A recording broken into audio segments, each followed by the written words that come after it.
বিসমিল্লাহির রহমানির রহিম। আসসালামু আলাইকুম viewers, welcome to my channel Samia's রেসিপিতে। আবারও চলে আসলাম আরেকটা নতুন রেসিপি নিয়ে। আশা করি সবাই ভালো আছেন। দূরে এবং কাছে যে যেখান থেকে এই ভিডিওটা দেখছেন সবাইকে জানাই আন্তরিক অভিনন্দন ও ভালোবাসা। আজকে আমি আপনাদেরকে বিফ কোফতা কারি করে দেখাবো। আশা করছি অবশ্যই আপনাদের ভালো লাগবে। আসছে ঈদে আপনারা অবশ্যই এই রেসিপিটা ট্রাই করতে পারেন।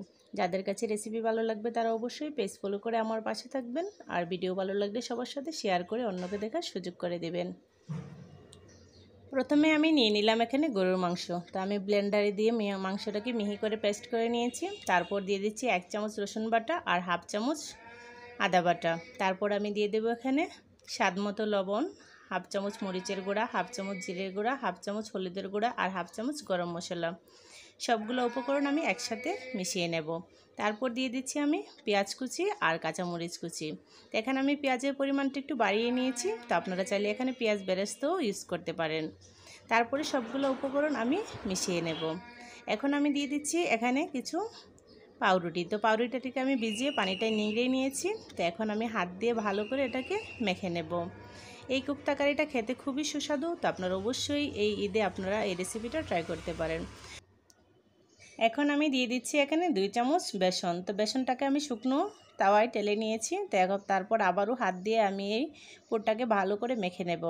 এই বেসনটা দেওয়ার ফলে এটা বাজার সময় ছুটে যাবে না। তো এখন আমি হাতের মধ্যে সামান্য তেল লাগিয়ে নিলাম আর বানিয়ে নেব মিট বল। এইভাবে আমি হাত দিয়ে ঘুরিয়ে ঘুরিয়ে এই বলগুলো বানিয়ে নেব। তো একটা বল আমি বানিয়ে আপনাদের দেখিয়ে দিচ্ছি যে আমি কিভাবে তৈরি করে নিচ্ছি। তো আমার একটা বল তৈরি হয়ে গেল। তো এইভাবে আমি সবগুলো মিট বল বানিয়ে নেব। এখন সবগুলো মিট বল বানানো হয়ে গিয়েছে। তো এখন ভাজার জন্য চুলাতে চলে যাব। তার জন্য চুলাতে একটা প্যান বসিয়ে দিয়ে দিলাম পরিমাণ মতো তেল। তো তেলটা গরম হয়ে এসেছে। তো এখন আমি দিয়ে দেব তৈরি করে রাখা মিট বলগুলো। এই পর্যায়ে চুলার আঁচটা মিডিয়াম হিটে রেখে আমি এই মিট বলগুলো ভেজে নেব।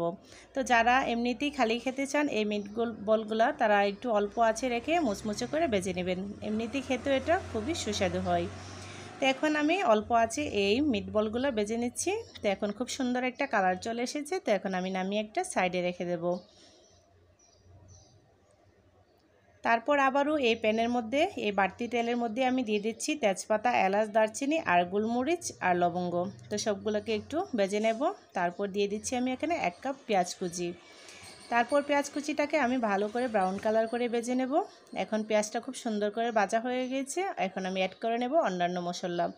প্রথমে দিয়ে দিলাম এখানে আমি 1 চামচ রসুন বাটা আর 1 চামচ আদা বাটা, আর দিয়ে দিচ্ছি স্বাদ মতো লবণ, 1 চামচ মরিচের গুঁড়া, হাফ চামচ হলুদের গুঁড়া, হাফ চামচ জিরের গুঁড়া আর হাফ চামচ গরম মশলা।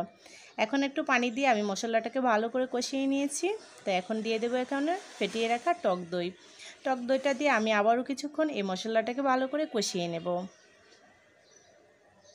এখন মশলাটা খুব সুন্দরভাবে কষানো হয়ে গিয়েছে। তো এখন আমি দিয়ে দেবো ভেজে রাখা মিট বলগুলো। তারপর আবারও 4-5 মিনিট আমি মশলার সাথে এই মিট বলগুলোকে ভালো করে কষিয়ে নেব।